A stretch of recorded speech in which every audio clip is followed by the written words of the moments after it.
Well, good morning to you. Cornishman Day again. My gosh, what's this weather like? I mean, it's lovely, nice and warm. I tell you what, but I just feel just killed in the evenings with it's so clammy. The job sleep, innit? But I mustn't complain. Mustn't complain. I hope everybody's all right. I think I'm going to. Well, got no birthdays, not today that I know of, but then Jill Reeves is tomorrow. So happy birthday to you tomorrow, Jill. And of course, we've got the judging next week for the Hail in Bloom. I mean, so everywhere I go round, it's looking absolutely fabulous. So thank everybody for all that they're doing, the council and well, all the volunteers. There's loads of them. I mean, let's hope we do very well this year. Got Ale, keep on Ale on the map. Of course, we got. I keep on saying about the Gorseth, but it's coming up Saturday, September the 3rd. Anyhow, I'm doing a Herbert Lean one here today, and it's called Thoughts of Marriage. I heard tell, says Feather, of a man what had a wife that would talk the hind leg off a donkey, and thought he would make sure by buying a talking parrot, 'cause they both couldn't keep talking at the same time. Well, how did it plan out? Asked Tom Slow. The parrot never spoke again. In the end, the man waited till his wife was out coosin' long, sighing and near, and he cleared off to Africa.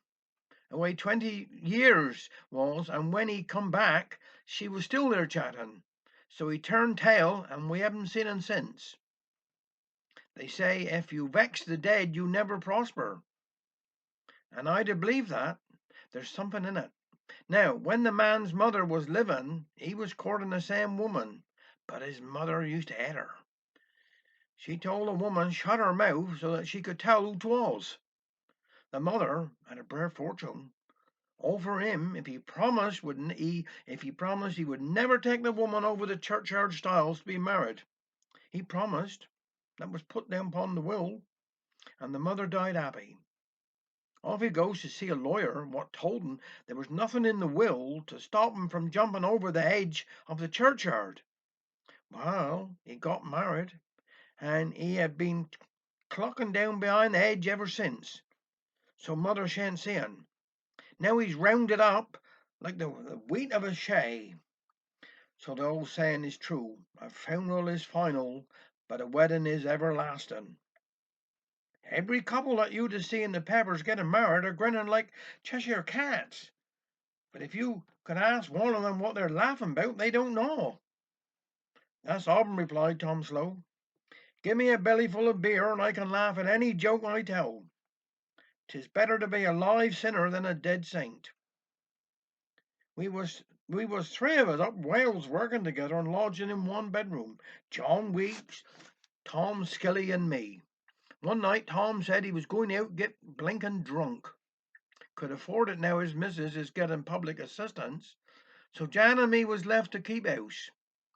We started talking about ages. I said he looked about 70. Upon that he got fetty mazed, and what happened to be 'twas his great big beard, what made him look so old. He showed me a photograph took 20 years ago afore he had a beard, and sure enough, he didn't look nothing like as old then. How did he cut off? I wanted to know. "'Tidn't all one way," says he. "I haven't had to wear no collar nor tie since."